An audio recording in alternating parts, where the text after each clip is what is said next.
Ini adalah cerita tentang seorang gadis berusia 23 tahun yang menolong kakek yang tersesat di dalam hutan dan mendapatkan keajaiban besar ini.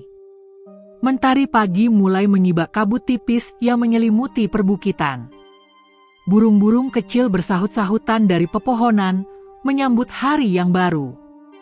Di jalan setapak berdebu di antara hutan bambu dan ladang warga, seorang gadis berjalan sendirian, menarik koper kecil di tangan kanannya. Rambutnya tergerai, langkahnya pelan namun pasti. Sesekali ia menatap ke langit seolah berbicara dengan dirinya sendiri. Itulah Naya, 23 tahun, gadis yang baru saja kembali ke kampung halamannya setelah 5 tahun mencoba bertahan di hiruk-pikuk kota. Naya baru saja kehilangan pekerjaannya. Perusahaan tempatnya bekerja mengalami pemutusan hubungan kerja massal. Ia tak punya tabungan banyak, tak punya tempat tinggal, dan hanya punya satu-satunya pilihan, pulang. Ibunya tinggal di sebuah desa kecil di kaki gunung, dekat hutan lebat yang jarang dijamah manusia. Meskipun hubungan mereka tak selalu akur, Naya tahu, hanya di sanalah satu-satunya tempat yang bisa disebut rumah. Suasana hening menyelimuti. Sepanjang perjalanan, tak satu pun kendaraan lewat. Hanya suara alam yang menemani. Koper yang ditariknya berderit setiap kali melewati bebatuan. Jalan menuju rumah ibunya tak bisa dilewati mobil karena longsor beberapa hari lalu. Ia harus berjalan kaki sejauh 2 kilometer melintasi jalan hutan. Huf! Lama sekali tidak ke sini, gumamnya sambil menyeka peluh di kening. Tiba-tiba, di tengah keheningan itu, terdengar suara samar, lemah, bergetar, dan nyaris tenggelam di antara desir angin. Tolong! Naya berhenti. Ia menoleh ke kanan dan kiri. Tak ada siapa-siapa. Jantungnya berdegup cepat. Suara itu seperti suara seorang tua. Lalu terdengar lagi. Tolong, anakku, tolong. Dengan ragu-ragu, Naya meninggalkan jalur setapak dan melangkah ke arah suara itu. Semakin dalam ia berjalan, semakin rimbun pepohonan menyambutnya. Cahaya matahari nyaris tak menembus daun-daun tebal di atas. Bau tanah lembab dan daun kering memenuhi udara. 5 menit kemudian, di bawah pohon beringin tua yang akarnya menjulur kemana-mana, ia melihat sosok seorang kakek. Terduduk lemah, punggungnya bersandar pada batang pohon, tubuhnya kurus dan tampak lemah. Bajunya compang-camping, wajahnya penuh kerutan dan debu. Mata kakek itu tampak kosong, namun memancarkan sesuatu yang aneh, campuran antara kelembutan dan kesedihan. Naya mendekat dengan hati-hati. Kek, sampean kenapa? Tersesat, ya? Tanyanya pelan. Kakek itu mengangguk lemah. Aku, sudah 3 hari di sini, tak bisa keluar. Aku haus, nak. Dengan cepat Naya mengeluarkan botol minum dari tasnya dan memberikan pada sang kakek. Sang kakek meminumnya dengan gemetar, air itu mengalir melewati keriput-keriput di lehernya. Setelah beberapa tegukan, ia terbatu kecil, tapi tampak sedikit lebih segar. Terima kasih, enduk, katanya dengan suara lirih, tapi jernih. Naya tertegun. Ia tak pernah menyebut namanya. Tapi mungkin si kakek hanya asal menyebut. Sampean tinggal di mana, kek? Biar saya antar pulang. Kakek itu tampak berpikir, lalu menggeleng pelan. Entah, aku tak ingat, rasanya aku terus berjalan dan berjalan, lalu semua jadi gelap. Naya merasakan ada sesuatu yang aneh. Tapi ia tak tega meninggalkan kakek itu sendirian. Hati kecilnya berkata untuk tinggal dan membantu. Ayo, kek. Kita cari jalan keluar bareng. Saya tahu jalan ke desa. Mungkin dari sana sampean bisa ingat rumah sampean. Kakek itu menatap Naya dalam-dalam. Mata mereka bertemu. Dalam sorot matanya, ada sesuatu yang sulit dijelaskan, seperti pengakuan yang tak terucap atau kerinduan yang terlalu lama terpendam. Dengan susah payah, Naya membantu si kakek berdiri. Tangan kakek itu dingin tapi kuat, seolah bukan tangan orang yang hampir pingsan. Mereka mulai berjalan pelan, kembali ke jalan setapak.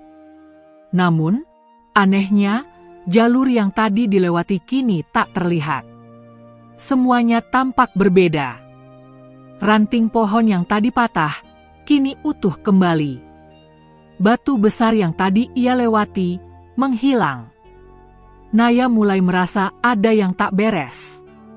Tapi ia menahan diri untuk tidak panik. Tenang, mungkin aku hanya salah arah, pikirnya. Langkah mereka berlanjut ke dalam hutan.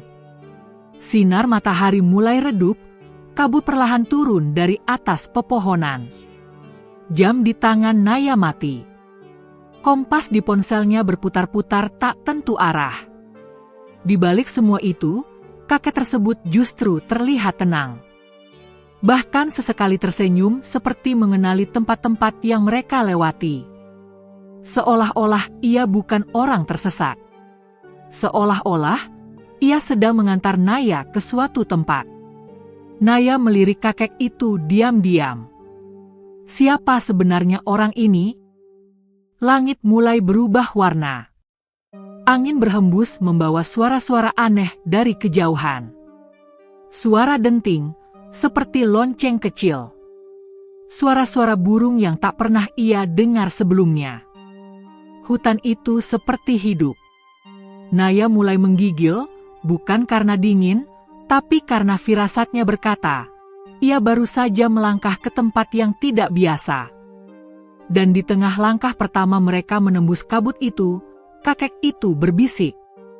Terima kasih sudah mendengarkan suara yang dunia abaikan, enduk. Karena kau mendengar, maka hutan akan berbicara padamu. Naya terdiam. Ia menoleh ke arah kakek itu. Namun sang kakek terus berjalan pelan, menyibak kabut, tanpa menoleh lagi. Perjalanan keajaiban itu baru saja dimulai. Kabut mulai menebal. Langit yang semula biru muda kini berganti kelabu. Pepohonan menjulang seperti dinding-dinding hidup yang mengurung mereka di tengah hutan. Suara binatang kecil yang tadi ramai kini menghilang. Hanya suara napas dan langkah kaki Naya serta si kakek yang terdengar, pelan dan teratur, seolah mereka telah menyatu dengan alam. Naya sesekali melirik ke arah kakek di sampingnya. Pria tua itu berjalan perlahan tapi pasti.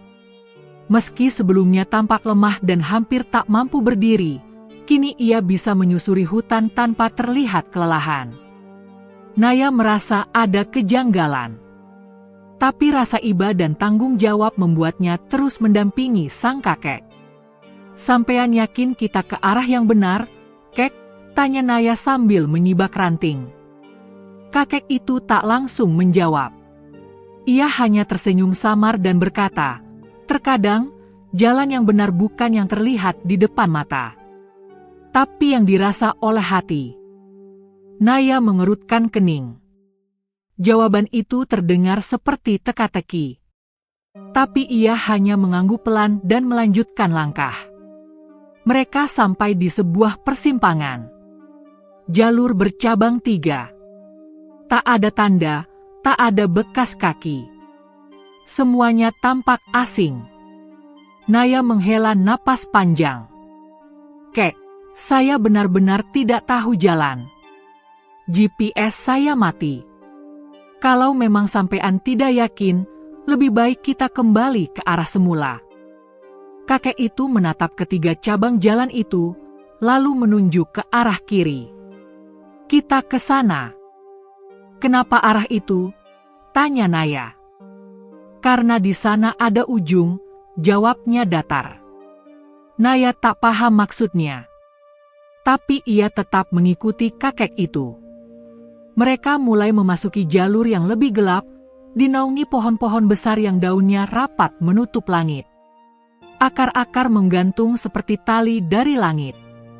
Tanahnya licin dan lembab. Udara mulai berubah, mengandung aroma kayu tua dan tanah basah. Beberapa kali Naya terperosok, tapi sang kakek dengan sigap membantunya berdiri. "Sampean kuat, Kek. Luar biasa." "Saya saja sudah pegal semua," keluh Naya.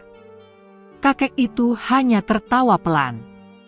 Tubuh tua bisa ringkih, tapi jiwa yang damai membuat langkah tetap ringan. Ucapan-ucapannya terus membuat Naya berpikir. Siapa sebenarnya kakek ini? Mengapa setiap katanya mengandung makna yang dalam? Seolah ia bukan sekadar orang tua tersesat, tapi seseorang yang tahu lebih banyak dari yang ia tunjukkan. Perjalanan mereka berlanjut hingga tiba-tiba terdengar suara gemericik air.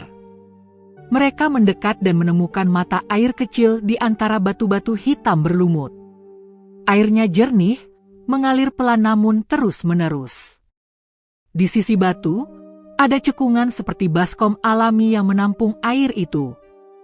Naya mendekat dan mencuci tangannya. Dingin sekali, tapi menyegarkan. "Kita minum dulu, Kek, biar nggak dehidrasi." Namun sang kakek menggeleng pelan. "Aku sudah cukup, enduk. Kau saja yang minum." Naya menatapnya heran.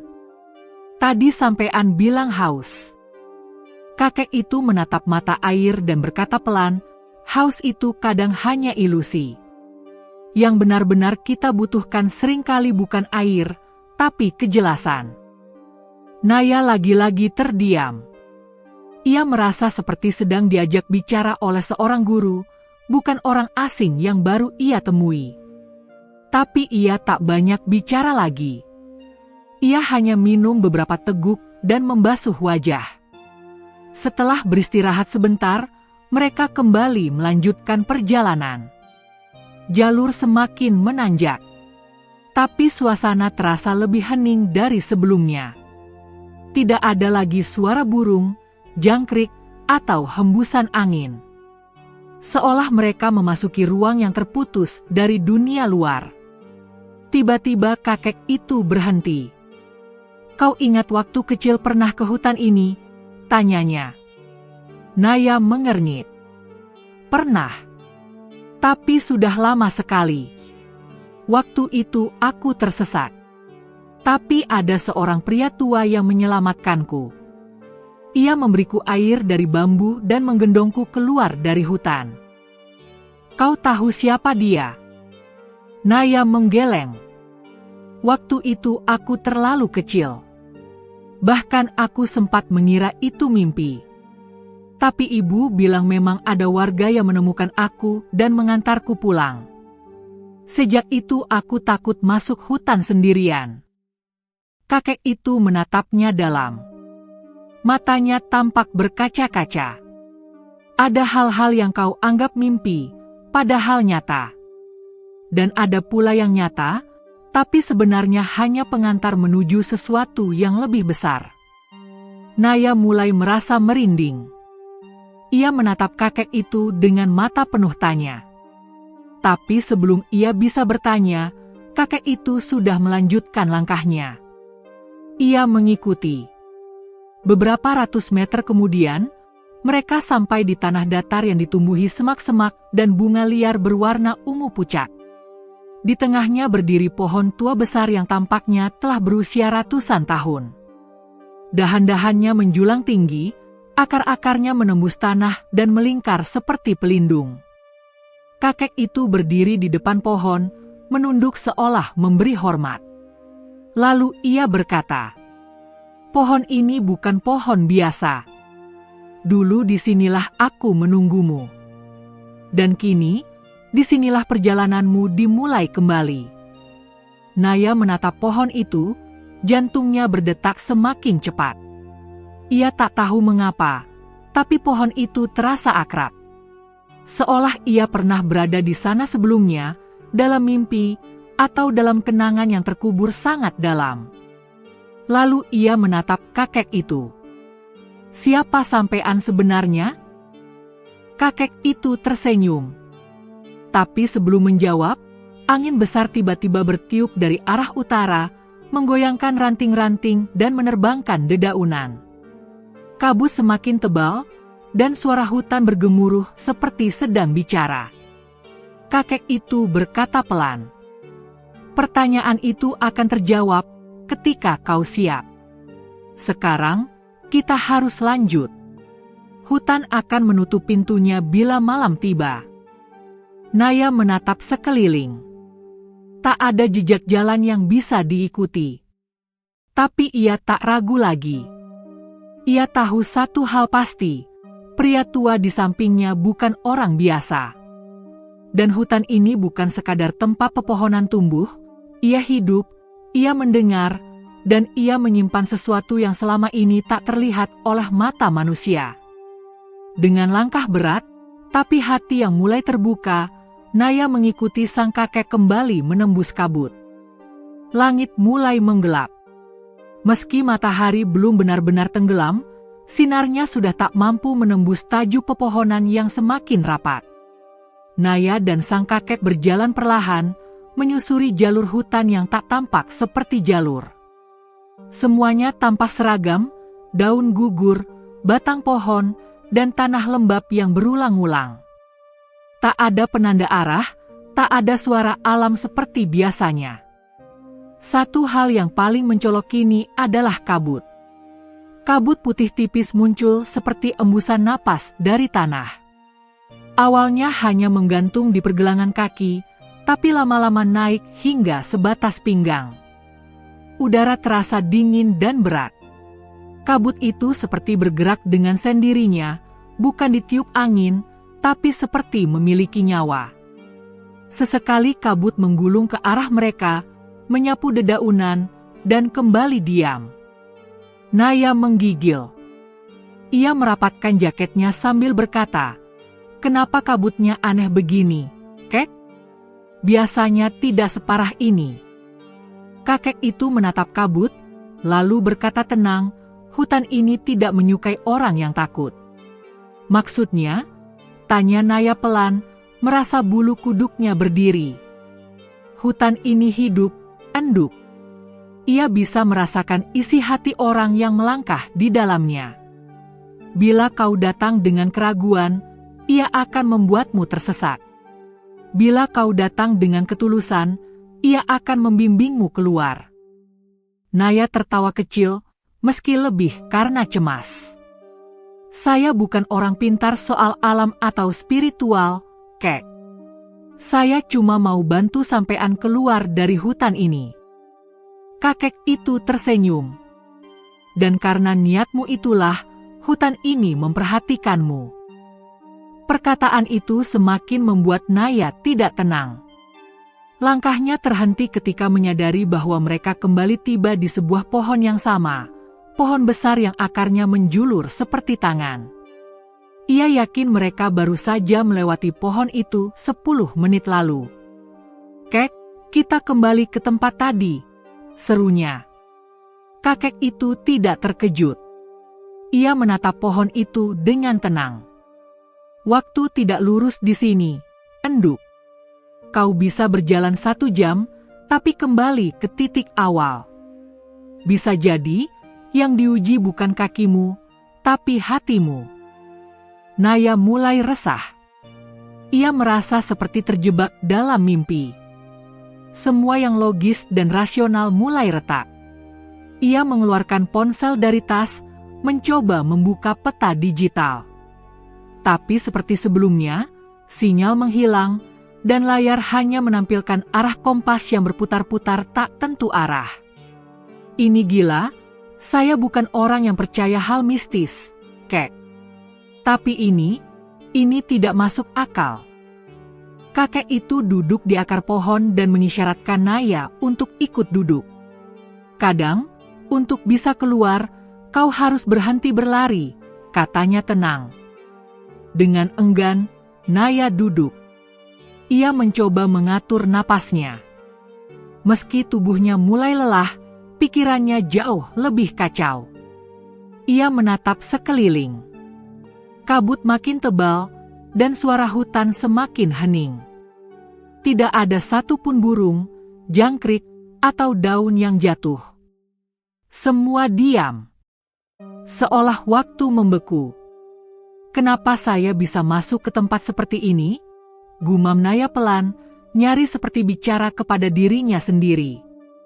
Karena jiwamu sedang mencari sesuatu, jawab sang kakek, seolah bisa membaca pikirannya. Naya menatap pria tua itu. Apa maksud sampean? Kau tersesat dalam hidupmu. Kau kehilangan arah. Bukan hanya di hutan, tapi juga dalam hidupmu. Perkataan itu menampar batinnya. Naya terdiam, merasa kata-kata kakek itu menusuk tepat ke bagian terdalam dirinya, bagian yang selama ini ia hindari. Ia memang kehilangan pekerjaan, kehilangan arah hidup, dan bahkan kehilangan rasa percaya pada dirinya sendiri. Tapi bagaimana kakek ini tahu?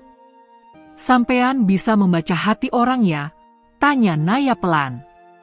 Tidak. Aku hanya melihat pantulanmu dari hutan.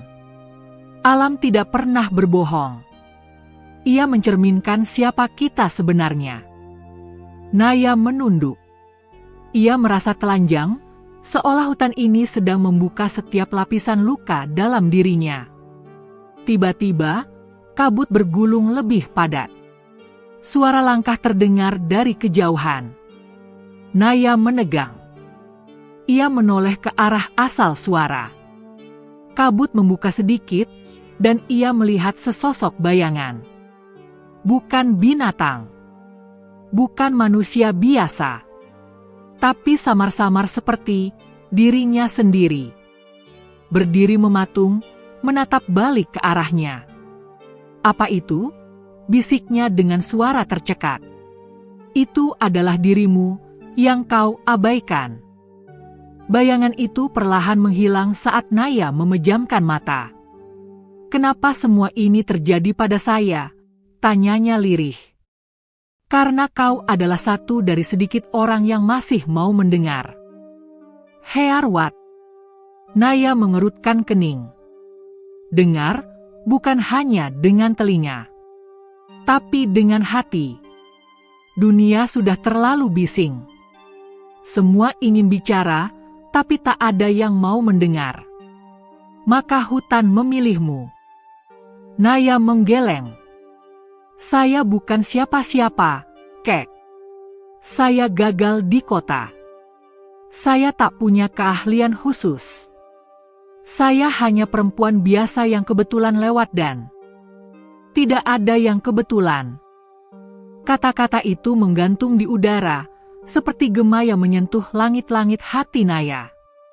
Lama mereka duduk dalam diam. Kabut mulai menipis. Cahaya redup matahari menembus celah-celah pohon, menciptakan bias cahaya yang hangat. Udara terasa lebih ringan. Naya mulai merasa tenang, seolah sesuatu dalam dirinya sedang dibenahi, meski ia belum tahu apa. Sekarang, kita bisa lanjutkan, kata sang kakek sambil berdiri. Naya ikut berdiri.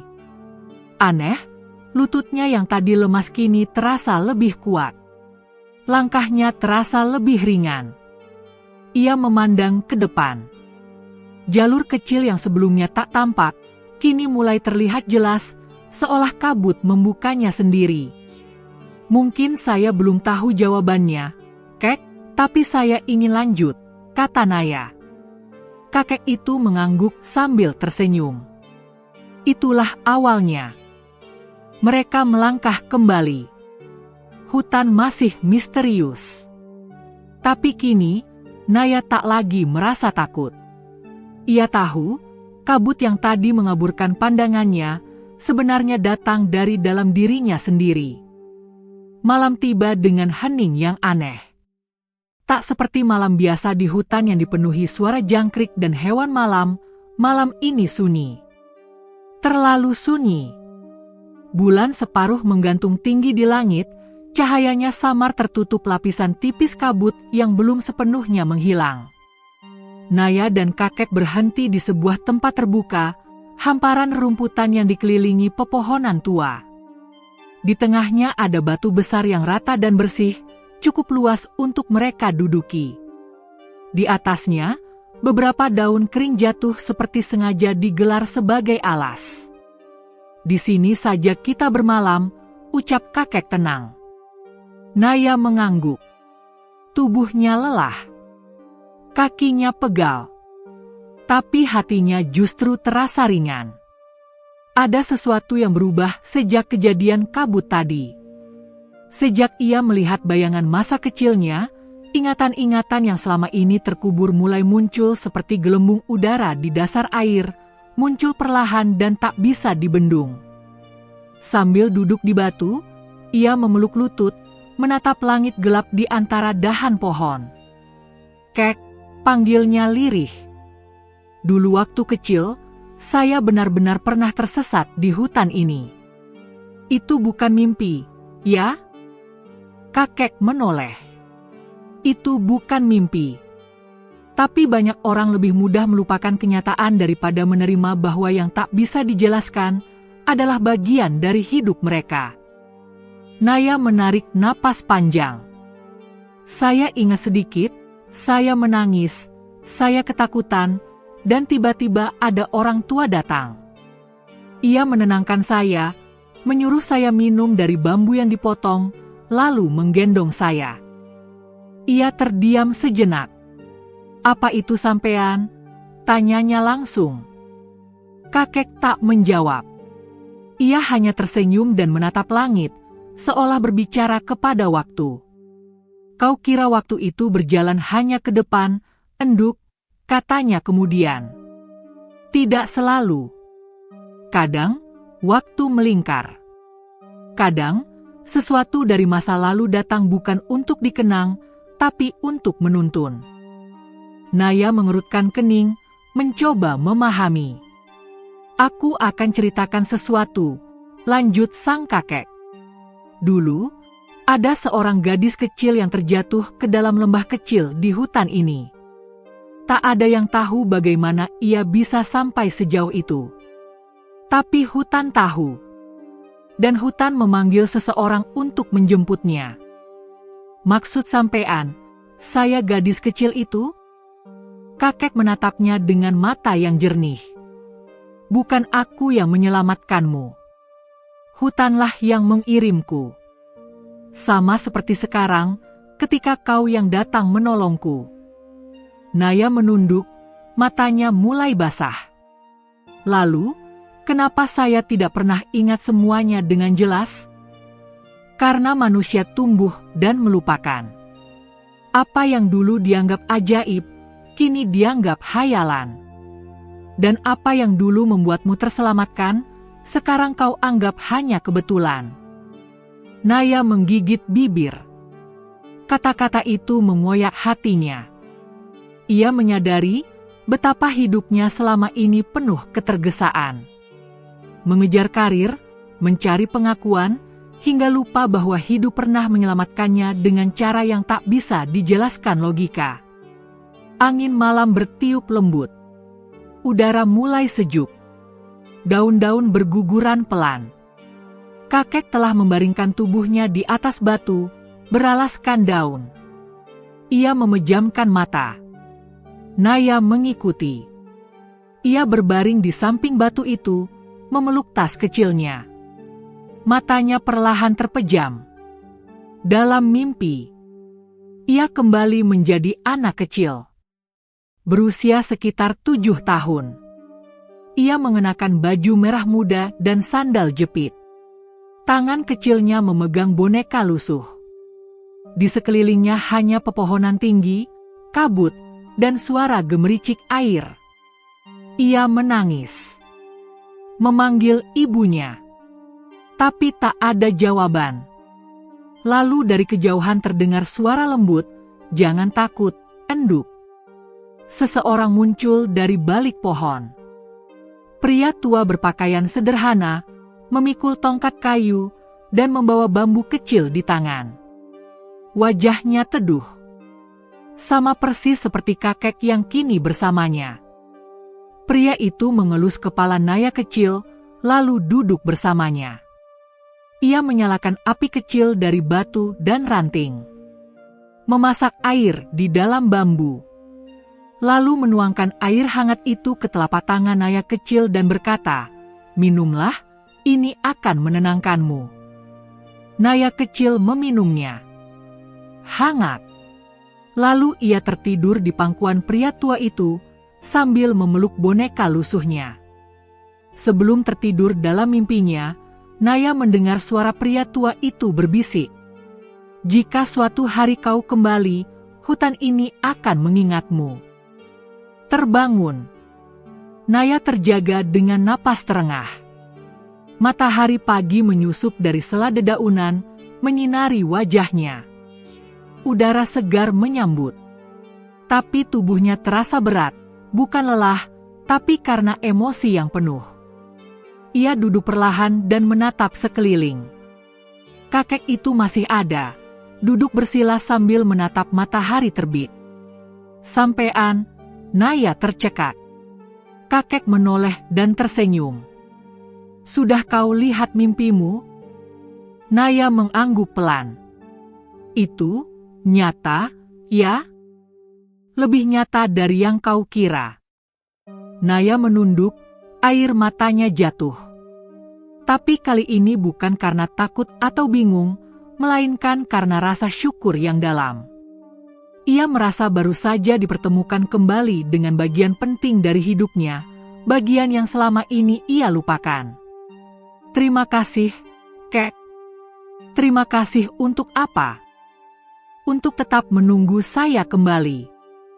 Kakek itu tersenyum lebih lebar. "Aku hanya bagian kecil dari perjalananmu, Enduk. Masih ada banyak yang harus kau lihat." Matahari kini bersinar penuh. Kabut telah hilang, dan jalur tanah kecil tampak memanjang di antara pepohonan, seperti jalan yang baru saja dibuka khusus untuk mereka. Hari baru dimulai. Dan bagi Naya, itu bukan sekadar hari, tapi kelahiran kembali sebagai dirinya yang sesungguhnya. Cahaya pagi menari di antara sela-sela dedaunan, menciptakan pola-pola keemasan di tanah. Udara hutan terasa segar, lembab, dan seolah membawa aroma kehidupan yang belum pernah dirasakan Naya sebelumnya. Burung-burung kembali berkicau, serangga-serangga kecil merayap di batang pohon, dan angin berhembus lembut seolah dunia telah kembali berjalan normal. Namun dalam hati Naya, sesuatu berubah. Ia bukan lagi Naya yang sama ketika pertama kali masuk hutan ini. Ada bagian dalam dirinya yang kini lebih tenang, lebih peka, lebih terbuka terhadap keajaiban. "Lihatlah," kata sang kakek sambil menunjuk ke arah sebuah jalur kecil yang menurun menuju semak belukar. "Di sanalah jalan kita berikutnya." Mereka berjalan menuruni bukit kecil. Suara gemericik air mulai terdengar, menandakan keberadaan sungai. Dan benar, tak lama kemudian mereka sampai di sebuah aliran sungai jernih, dangkal, dengan bebatuan besar yang bisa dipijak sebagai jembatan alami. Di seberang sungai, terdapat padang rumput luas yang dipenuhi bunga liar. Tapi tak seperti bunga biasa, kelopaknya berwarna kemerahan dengan ujung keemasan, dan seluruh bunga tampak bersinar lembut di bawah sinar matahari. Naya terpukau. Indah sekali, seperti bukan dunia nyata. Sang kakek tersenyum. Itulah hutan yang menunjukkan wajah aslinya pada mereka yang berjalan dengan hati. Mereka menyusuri tepi sungai, menikmati keheningan yang damai. Namun, setelah beberapa ratus meter, mereka tiba di sebuah titik yang berbeda. Pohon-pohon tumbuh rapat, hampir seperti dinding.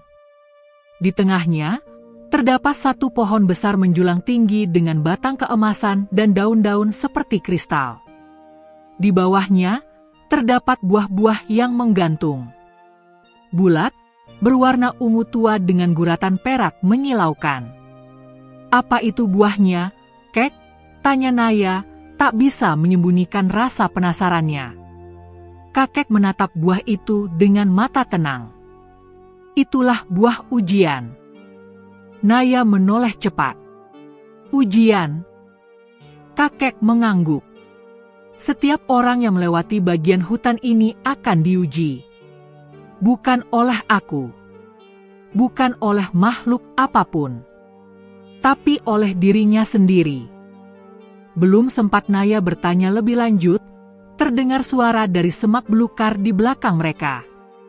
Suara gemerisik cepat, lalu muncul seekor kijang putih. Matanya jernih seperti air, tanduknya bercabang indah, dan langkahnya tenang.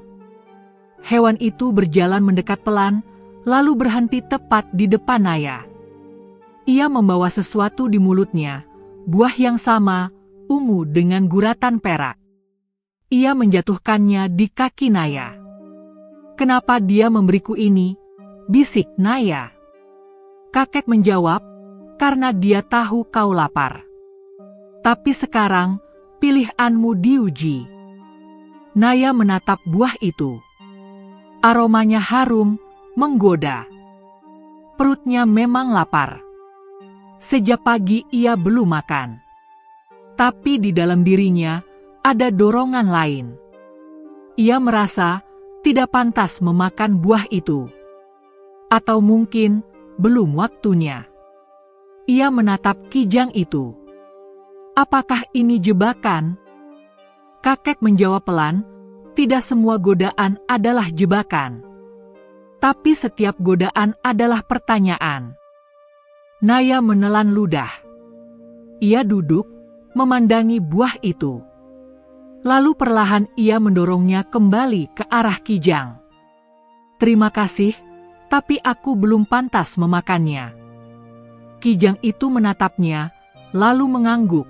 Ya, mengangguk, seolah mengerti. Ia mengambil kembali buah itu, lalu melompat ke semak dan menghilang.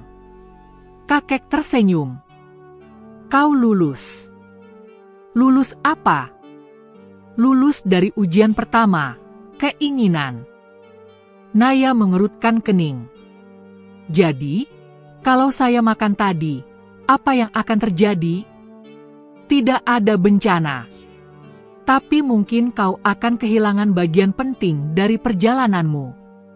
Kadang, yang kita tahan lebih bermakna dari yang kita kejar." Naya terdiam.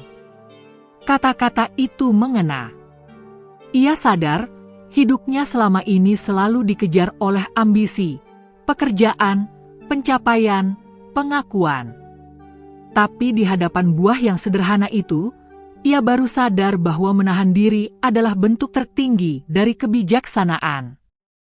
Mereka melanjutkan perjalanan. Kini jalan mereka menanjak. Hutan mulai berubah rupa. Warna pepohonan lebih pekat, tanah lebih kering, dan cahaya matahari terasa lebih panas. Suasana tidak lagi sejuk seperti tadi pagi. "Ujian belum selesai," kata kakek tiba-tiba. Naya menoleh. "Apalagi?" Kakek menunjuk ke depan. Di sana, terdapat sebuah gua kecil. Dari dalamnya terdengar suara seperti bayi menangis. "Suara apa itu?" bisik Naya. Kakek menjawab pelan, "Ujian kedua, belas kasih." Mereka mendekat. Di dalam gua, terlihat sosok kecil seperti bayi, berbungkus kain lusuh, tubuhnya gemetar. Tapi wajahnya tidak jelas. Antara nyata atau ilusi. Naya langsung menghampiri, ingin menyentuh bayi itu. Namun begitu tangannya mendekat, suara itu berubah menjadi lolongan. Sosok bayi itu berubah menjadi bayangan gelap yang mengalir naik ke langit, lalu lenyap. Naya terpaku. Apa itu tadi? Wujud dari rasa iba yang tidak disertai kebijaksanaan, jawab sang kakek. "Kau tak salah. kau mengikuti hatimu. Tapi tak semua yang tampak menyedihkan perlu ditolong. Ada kalanya, rasa kasihan justru membuatmu terjerat. Naya menarik napas panjang. Susah juga ya, hidup di tengah hutan. Kakek tertawa kecil. Ini bukan sekadar hutan, enduk. Ini cermin dari dalam dirimu. Langkah mereka dilanjutkan. Hari mulai sore. Matahari bergerak turun, menyentuh pucuk pepohonan. Tapi Naya merasa ringan, seperti beban demi beban dalam dirinya telah terangkat satu persatu. Dan ketika mereka sampai di ujung jalur setapak, sang kakek berhenti. Di depan mereka terbuka padang luas yang begitu hijau. Di tengahnya, berdiri sebuah pondok kayu tua yang tampak terawat. Asap tipis mengepul dari cerobongnya. Tempat apakah itu? Tanya Naya dengan suara pelan. Tempat ketiga, istirahat sebelum ujian berikutnya. Naya menatap ke depan.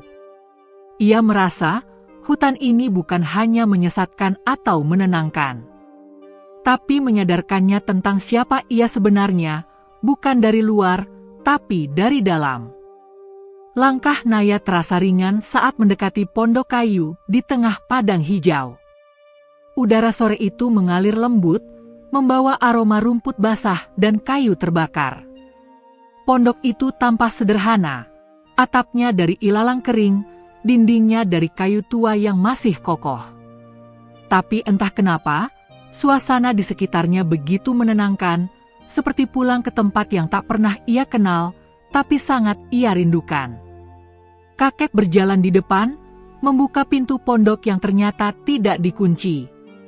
Masuklah, enduk. Tempat ini telah lama menunggu tamunya. Naya melangkah masuk. Di dalam, suasana hangat langsung menyambut. Ada tungku sederhana yang menyala dengan api kecil, menghangatkan ruangan. Di sudut ruangan, terdapat rak kayu berisi beberapa buku tua dan botol kaca berisi cairan warna-warni. Di tengah ruangan, terhampar tikar pandan dan 2 cangkir tanah liat di atas nampan rotan. "Kek, siapa yang tinggal di sini?" tanya Naya perlahan. Kakek tidak langsung menjawab. Ia menyalakan lampu minyak dan duduk bersila. Pemilik pondok ini hanya muncul jika orang yang tepat telah datang. Naya duduk di hadapannya, masih memandangi setiap sudut pondok itu. Rasanya aneh, tapi sekaligus nyaman. Seolah tempat ini mengenalnya lebih dulu sebelum ia sendiri sadar siapa dirinya.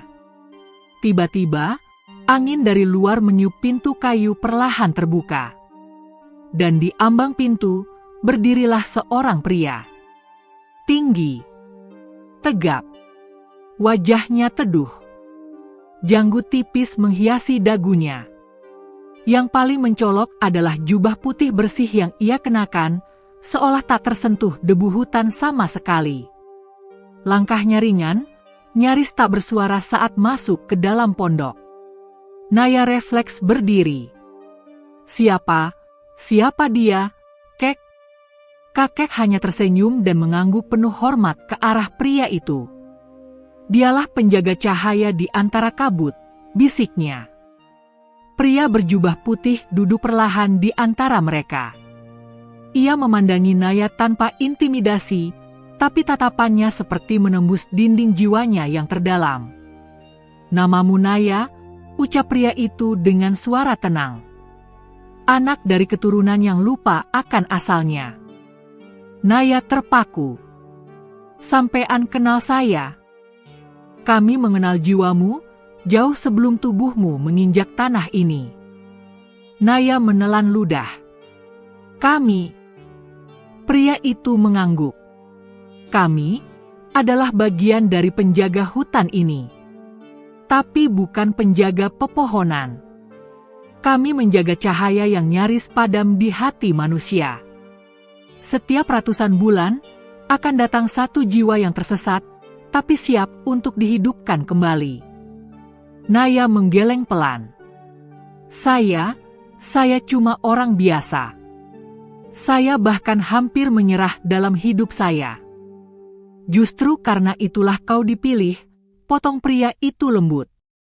Yang paling rendah hatinya, paling mudah menerima kebenaran. Hening sejenak. Hanya suara kayu terbakar yang berderak pelan di tungku. Pria itu lalu meraih sesuatu dari dalam jubahnya. Sebuah gulungan kain berwarna krem yang diikat dengan tali anyaman daun. Ini adalah pesan yang dulu kau titipkan, katanya sambil menyerahkan gulungan itu pada Naya. Naya menatapnya bingung. Saya menitipkan pesan. Dalam tidurmu, dalam mimpimu, dalam doamu yang paling sunyi. Dengan tangan bergetar, Naya membuka gulungan itu. Di dalamnya tertulis kalimat dengan aksara sederhana, namun sangat familiar. Tulisan tangannya sendiri. Jika aku tersesat, tuntunlah aku. Jika aku lupa, bangunkanlah aku. Jika aku mati, hidupkanlah aku kembali dengan cahaya. Naya tercekat. Ia tak ingat kapan menulisnya. Tapi saat membaca, hatinya langsung mengerti. Kalimat itu terasa seperti doa yang ia bisikkan bertahun-tahun lalu, mungkin saat hidupnya berada di titik paling gelap. Ini dari saya, gumamnya pelan. Pria berjubah putih mengangguk. Itu adalah pesan dari jiwamu. Pesan yang dikirim ketika dunia terlalu bising untuk mendengar. Tapi hutan ini mendengarnya. Maka, kau dipanggil kembali. Air mata Naya mengalir. Bukan karena takut atau sedih, tapi karena lega. Ia merasa bagian dalam dirinya yang selama ini terpecah-pecah, kini mulai kembali utuh. Kau telah melewati 2 ujian, lanjut pria itu. Ujian keinginan dan ujian belas kasih. Tapi masih ada satu lagi yang menunggu, ujian pengorbanan. Naya mengangkat wajah. Apa yang harus saya korbankan? Sesungguhnya bukan tentang kehilangan, tapi tentang melepaskan. Kau akan tahu saat waktunya tiba. Pria itu lalu berdiri, berjalan ke arah pintu. Besok saat fajar, ikuti jalur ke arah timur. Di sana kau akan bertemu kebenaran dan pilihan. Ia menoleh sekali lagi, menatap Naya. Tak semua yang kau tinggalkan berarti hilang. Dan tak semua yang datang bisa kau miliki. Tapi setiap langkah yang tulus akan membuka jalan yang benar. Kemudian, tanpa suara, pria berjubah putih itu melangkah keluar dari pondok. Dan dalam sekejap, ia menghilang di telan cahaya pagi yang baru mulai menyingsing. Naya masih terpaku, menggenggam erat gulungan kain yang kini terasa hangat di tangannya. Kakek menatapnya dengan mata bijak. Kau sudah siap? Naya menoleh. Saya tidak tahu, Kek. Tapi saya ingin tahu. Saya ingin terus berjalan. Kakek mengangguk. Maka esok, kita lanjutkan. Malam berakhir. Fajar mendekat. Dan di dalam hati Naya, satu hal telah menyala kembali, harapan. Fajar menyingsing perlahan di balik pegunungan jauh di timur. Cahaya keemasan menyentuh pucuk-pucuk pohon, membangunkan kabut tipis yang menggantung di rerumputan.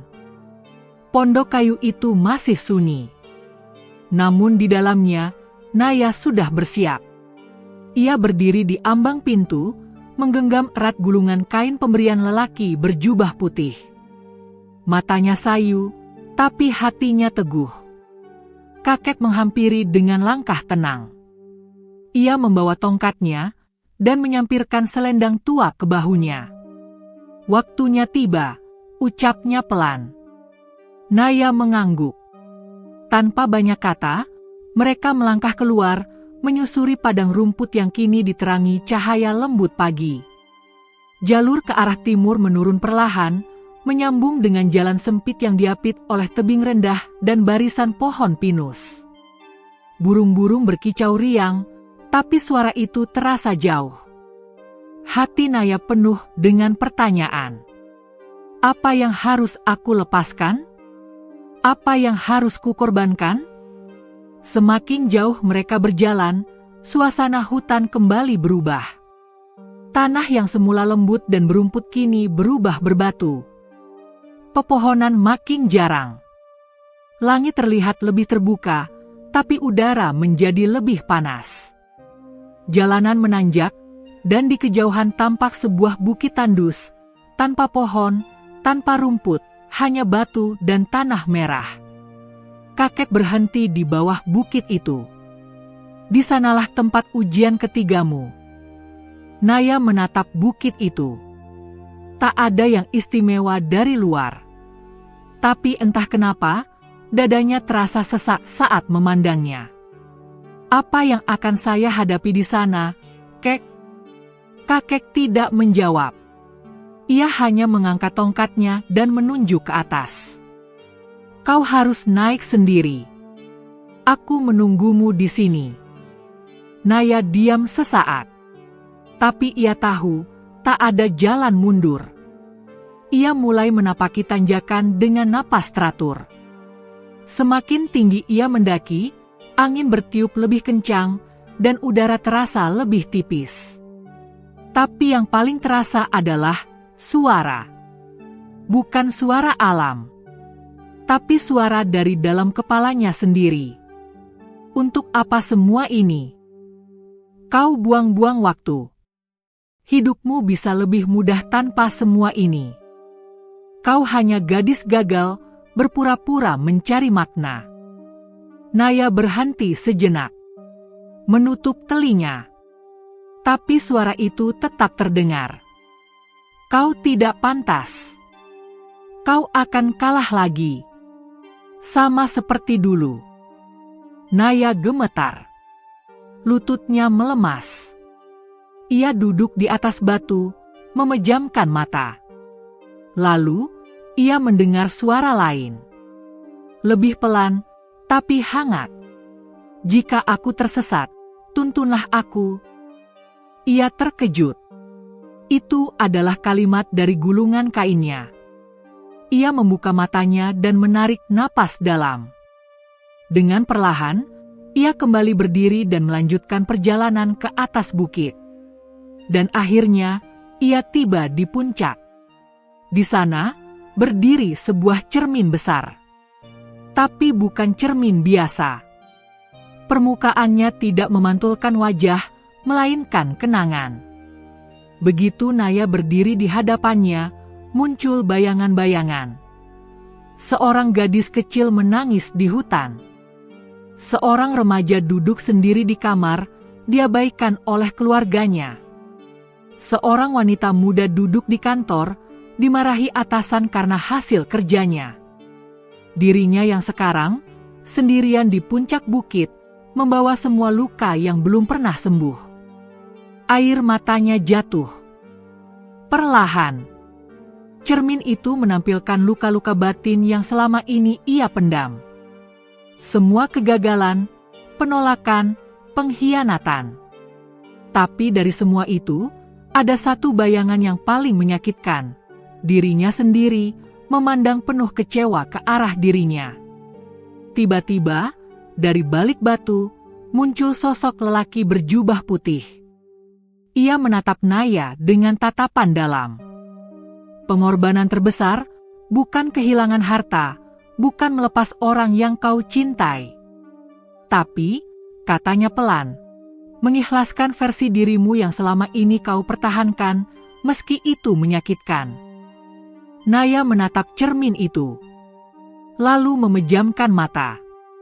Saya siap, ucapnya lirih.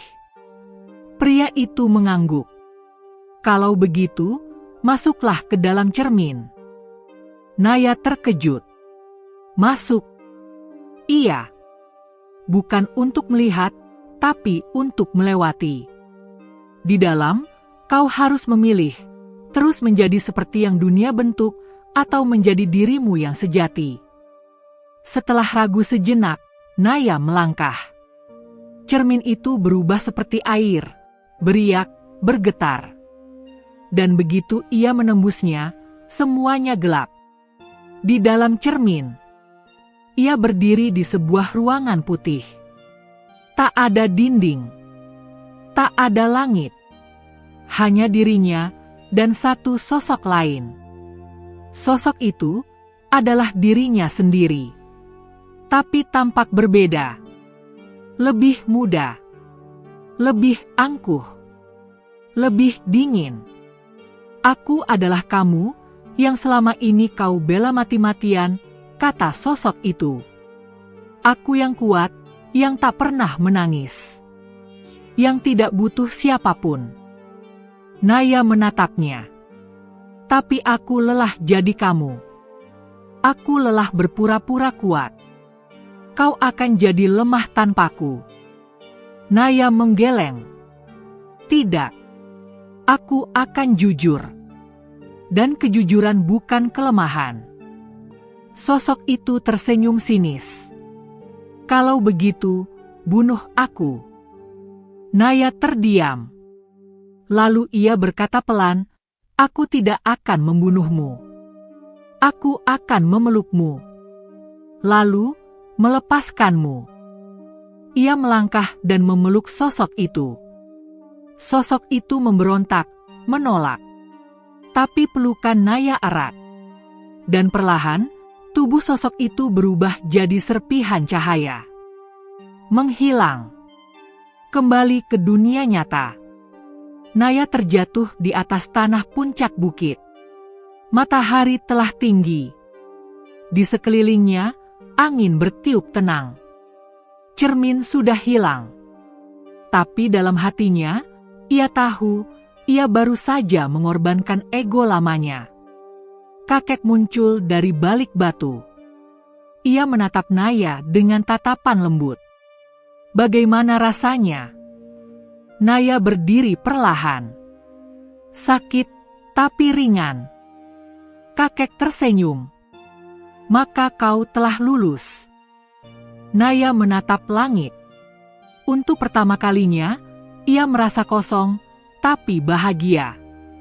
Kosong karena semua luka telah dilepas.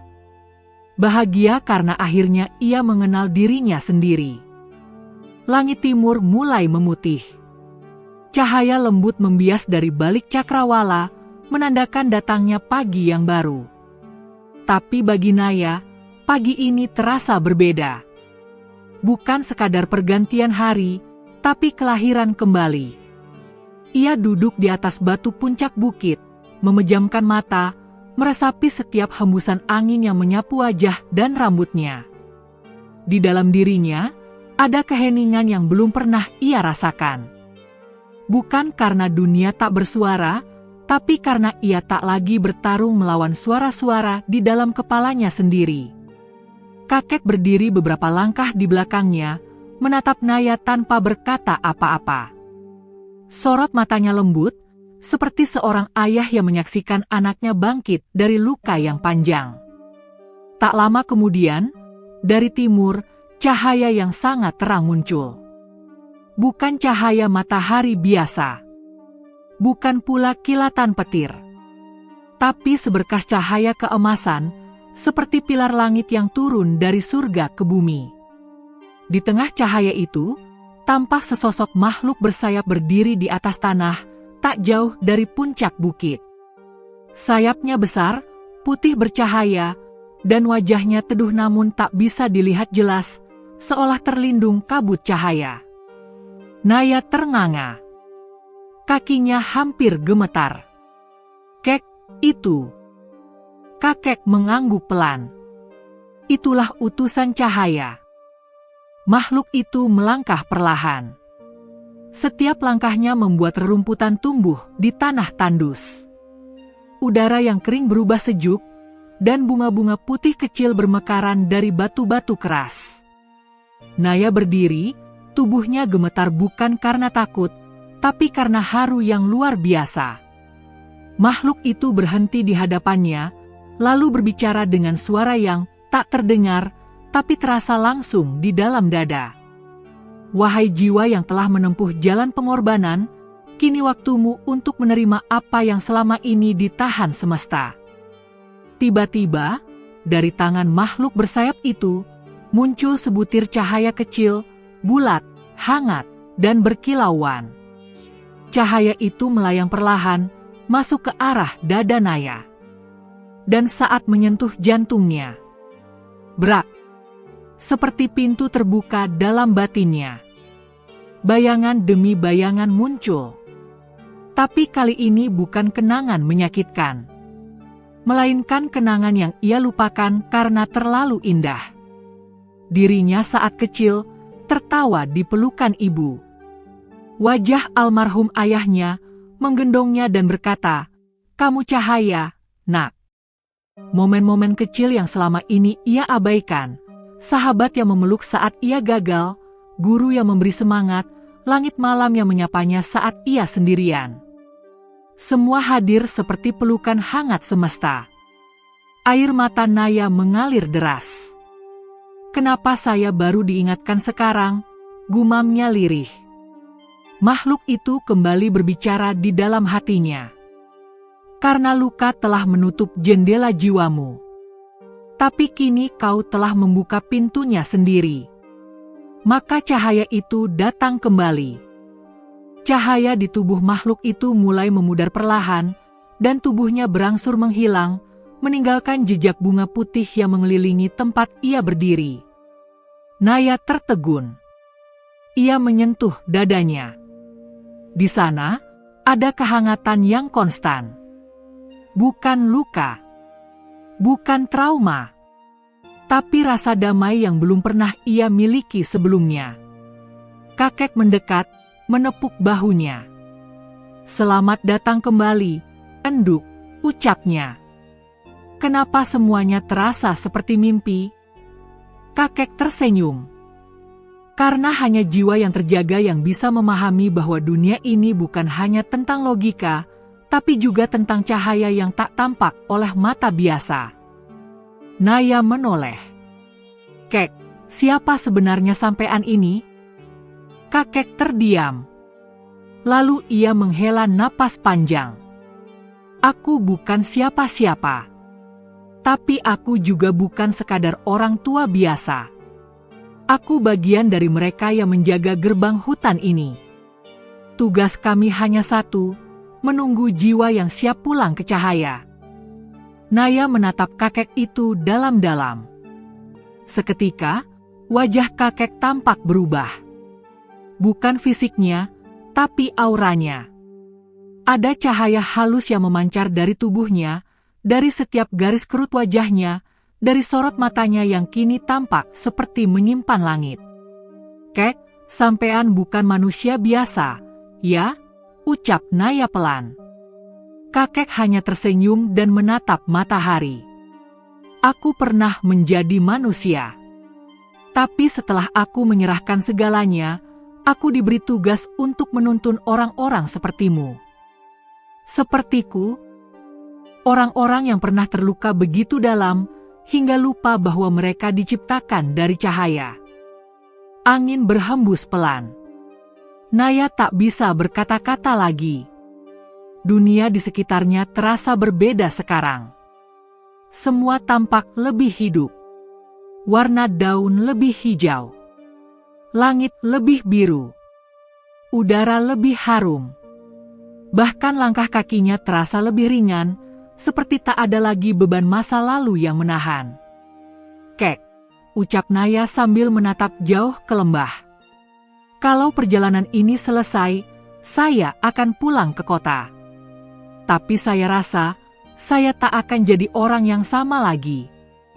Kakek menoleh dan menepuk pundaknya. "Dan itulah maksud dari semua ini, Enduk.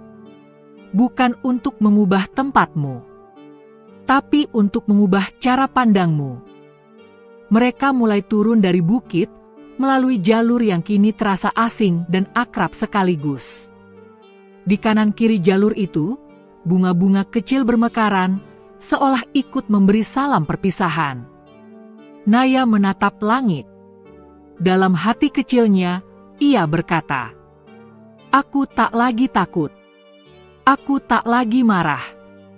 Dan untuk pertama kalinya, aku mencintai diriku sendiri sepenuhnya." Langit telah meninggi. Matahari menggantung tepat di atas kepala, sinarnya terang namun tidak menyengat. Jalan setapak yang dilalui Naya dan sang kakek mulai menurun, menyusuri lereng bukit menuju hutan yang kini terasa lebih bersahabat. Daun-daun yang berguguran tidak lagi terdengar sebagai suara sepi, melainkan seperti bisikan hangat dari semesta. "Selamat, kamu sudah jauh melangkah." Langkah kaki Naya ringan, tapi hatinya justru berat dengan rasa penasaran. Terlalu banyak kejadian yang sulit dijelaskan. Sosok berjubah putih, cermin kenangan, cahaya dari langit, dan kakek yang tak pernah lelah menuntunnya, tapi selalu menyimpan jawaban di balik senyum tenangnya. Ia memutar gulungan kain yang selama ini dibawanya. Kini gulungan itu tidak lagi lusuh. Entah bagaimana, warnanya menjadi lebih cerah, dan aksaranya bersinar halus saat terkena cahaya. Seolah ia bukan sekadar pesan, tapi semacam kunci. "Kek," Naya akhirnya bertanya, "apa maksud dari semua ini? Kenapa saya? Kenapa saya yang harus mengalami perjalanan aneh ini?" Kakek tidak langsung menjawab. Ia berhenti berjalan dan menunjuk ke sebuah pohon tua besar yang tumbuh di tepi jurang kecil. Pohon itu tampak tak biasa. Kulitnya berkilau keemasan, dan akarnya menggantung di udara, membentuk lengkungan seperti pintu gerbang. "Duduklah dulu," ucap kakek. "Sudah waktunya kau tahu semuanya." Naya menuruti, duduk di akar besar pohon itu. Angin berembus pelan, membawa suara burung dan gemerisik ranting. Kakek berdiri di depannya, tangan bersedekap di atas tongkat kayu tua yang tampak seperti menyimpan umur ratusan tahun. "Dulu, sebelum kau lahir, ibumu pernah masuk ke dalam hutan ini," ujar kakek perlahan. "Ia sedang hamil. Tapi ia tersesat. Kala itu, aku yang menemukannya dan menolongnya keluar." Naya menatap kakek dengan mata membulat. "Setelah itu, aku tahu anak yang dikandungnya akan membawa cahaya, tapi juga menanggung beban gelap." "Beban gelap?" Kakek mengangguk. "Kau terlahir dengan jiwa yang tajam, enduk. Jiwa yang bisa melihat lebih dalam, tapi juga mudah tersayat luka dunia. Sejak kecil, kau sering menangis tanpa sebab, bukan?" Naya mengangguk perlahan. "Saya sering merasa sendirian. Bahkan saat ramai. Dan saya selalu merasa tidak cocok dengan dunia. Itu karena jiwamu belum dihidupkan sepenuhnya. Hutan ini, perjalanan ini, semua adalah jalan agar kau kembali ke pusat cahaya jiwamu. Maka takdirmu memang harus kembali ke sini." Naya menunduk. Matanya mulai basah. "Jadi semua rasa sakit yang saya alami bukan sia-sia? Tidak ada luka yang sia-sia jika kau memilih untuk menyembuhkannya, bukan menanam dendam darinya." Kakek kemudian mendekat. Ia meraih tangan Naya, lalu meletakkannya di atas tongkat kayu miliknya. Tongkat ini bukan sekadar tongkat. Ini adalah warisan penjaga cahaya. Dan kini, waktunya telah tiba. Tiba-tiba tongkat itu bersinar hangat di telapak tangan Naya. Ia terkejut, ingin melepaskan, tapi kakek menggenggam tangannya lebih erat. "Dengarkan, enduk. Aku sudah lama menjaga gerbang ini. Tapi waktuku sudah hampir selesai. Kini, penjaga selanjutnya adalah kamu." Naya menggeleng cepat. "Tidak, Kek, saya tidak bisa. Saya tidak tahu apa-apa. Saya hanya... Kau sudah tahu segalanya, hanya kau belum percaya. Kakek menatap dalam-dalam mata Naya. Tatapan itu menusuk lembut, membuat Naya merasa seolah seluruh semesta sedang bicara padanya. Bukankah kau yang menyelamatkanku saat aku tersesat? Bukankah kau yang menahan godaan, memilih kasih dengan kebijaksanaan, dan mengorbankan bagian tergelap dari dirimu sendiri? Itulah jalan seorang penjaga. Naya terdiam. Hatinya bergetar hebat. Semua momen dalam perjalanan ini, dari ia tersesat, menolong kakek, melihat bayangan masa kecil, hingga bertemu cahaya dari timur, semuanya seperti kepingan teka-teki yang kini tersusun rapi. Ia memejamkan mata dan menarik napas dalam. Dalam keheningan itu, ia mendengar suara ibunya, samar namun jelas. Naya, cahaya itu sudah ada di dalam dirimu sejak kecil. Jangan biarkan dunia memadamkannya. Saat membuka mata, air mata jatuh pelan di pipinya. Ia meraih tongkat itu dengan mantap, dan kali ini, tongkat itu bersinar terang. Cahaya keluar dari ujung tongkat dan menjulur seperti jaring-jaring emas, menyambung ke akar pohon tua, lalu menyebar ke tanah, rerumputan, dan udara. Semua bergetar sejenak. Semesta seperti merespons perubahan itu. Kakek tersenyum. Kau telah terpilih. Maka jagalah cahaya itu dengan rendah hati. Sebab cahaya yang disombongkan akan padam lebih cepat dari gelap. Naya berdiri. Tubuhnya ringan. Hatinya tenang. Ia tahu hidupnya tidak akan sama lagi. Tapi kini ia tidak takut. Ia tahu siapa dirinya. Dan yang lebih penting, ia tahu kenapa ia harus tetap hidup. Ia menatap kakek. Lalu, bagaimana dengan sampean, Kek? Kakek menoleh ke langit yang mulai menguning menjelang sore. Waktuku telah habis, enduk. Tugas terakhirku adalah menuntunmu ke titik ini. Perlahan, tubuh kakek mulai memudar. Ujung jubahnya menghilang, lalu rambutnya, lalu kulitnya, berubah menjadi cahaya lembut yang berhambur seperti debu bintang, menyatu dengan angin, dengan udara, dengan langit. Namun sebelum hilang sepenuhnya, terdengar bisikan lirih di telinga Naya. Jika suatu hari kau lupa lagi, datanglah ke hutan ini. Sebab cahaya tak pernah pergi. Ia hanya menunggu kau kembali.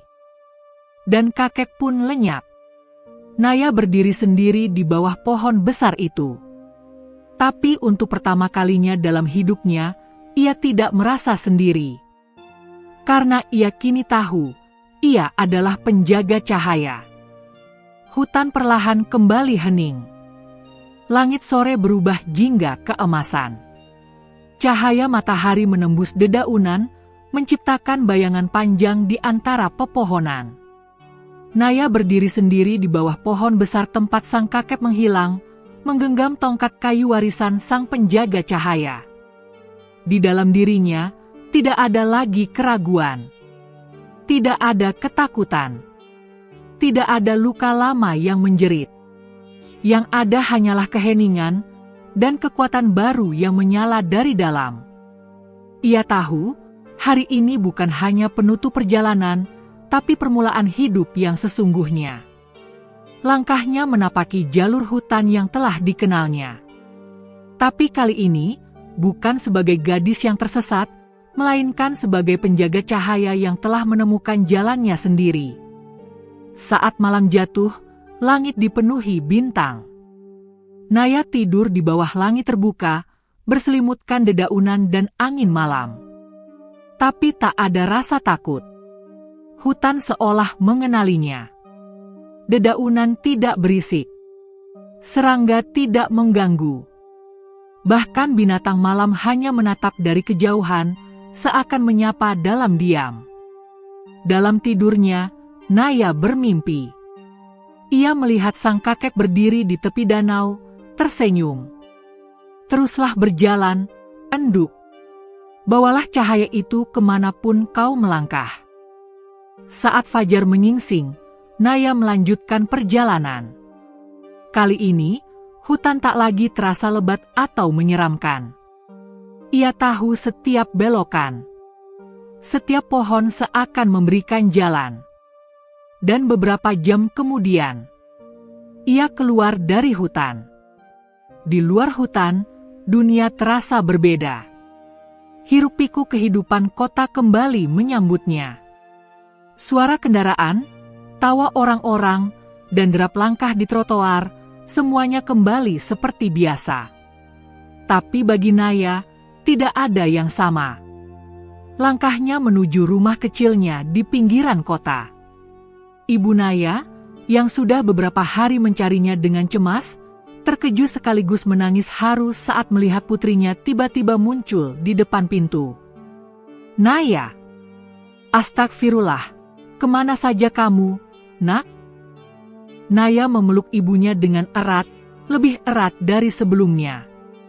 Tangisnya pecah, bukan karena sedih, tapi karena akhirnya bisa pulang dengan utuh.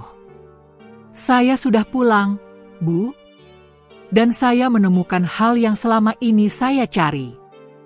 Hari-hari berikutnya terasa seperti kelahiran kembali. Naya tak lagi sibuk mengejar pengakuan. Ia berhenti dari pekerjaannya yang selama ini menekan jiwanya. Ia mulai menulis, membaca, mengajar anak-anak jalanan di lingkungannya, dan setiap malam, ia menyisihkan waktu untuk diam, menyapa semesta dari jendela kamarnya, seperti berbicara dengan sahabat lama. Dan yang paling penting, ia mulai mengampuni. Mengampuni orang-orang yang dulu menyakitinya. Mengampuni diri sendiri atas segala kesalahan. Mengampuni masa lalu yang dulu ingin ia hapus. Suatu hari, seorang wanita muda datang ke kelas bimbingan anak-anak yang Naya kelola. Wajahnya lelah. Matanya kosong. Ia seperti versi Naya dari masa lalu. Saya cuma mau tahu, kenapa hidup saya kacau, ucap wanita itu lirih.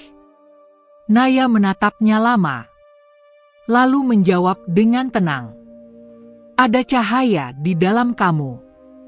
Tapi mungkin kamu lupa cara menyalakannya kembali. Tak apa, yang penting kamu datang hari ini. Itu berarti kamu belum menyerah." Wanita itu meneteskan air mata. Dan saat itulah, Naya sadar, itulah tugas barunya. Menjadi cahaya bagi mereka yang pernah gelap. Menjadi penunjuk jalan, bukan dengan menggurui, tapi dengan menemani. Beberapa bulan kemudian, saat musim hujan pertama tiba, Naya kembali berdiri di tepi hutan yang dulu membawanya ke keajaiban. Ia membawa bunga putih dan gulungan kain yang kini sudah lapuk, namun masih menyimpan cahaya dalam aksaranya. Ia menunduk, menyentuh tanah, dan berbisik, "Terima kasih untuk semua luka, semua kehilangan, semua ujian. Karena tanpanya, aku tak akan pernah sampai di sini." Hutan bergeming. Tapi dari kejauhan, angin bertiup lembut. Dan di atas langit, awan berbentuk burung putih bersayap lebar melintas sejenak. Meninggalkan jejak pelangi kecil yang nyaris tak terlihat. Tapi Naya melihatnya. Ia tahu, itu bukan kebetulan. Epilog, cahaya tak pernah pergi. Kadang, hidup membawa kita ke tempat tergelap. Membuat kita kehilangan arah, kehilangan tujuan, kehilangan kepercayaan bahkan pada diri sendiri. Tapi mungkin, justru di sanalah pintu cahaya berada. Tersembunyi di balik luka, dalam kesunyian, dalam keretakan jiwa yang terdalam. Naya adalah bukti bahwa cahaya tidak pernah benar-benar pergi. Ia hanya menunggu kita kembali, dengan hati yang jujur dan jiwa yang siap berubah. Dan bagi siapapun yang merasa tersesat seperti Naya dulu, percayalah. Masuklah ke dalam hutan jiwamu sendiri. Temukan cerminmu. Dan peluklah cahaya yang selama ini menunggumu pulang. Tamat.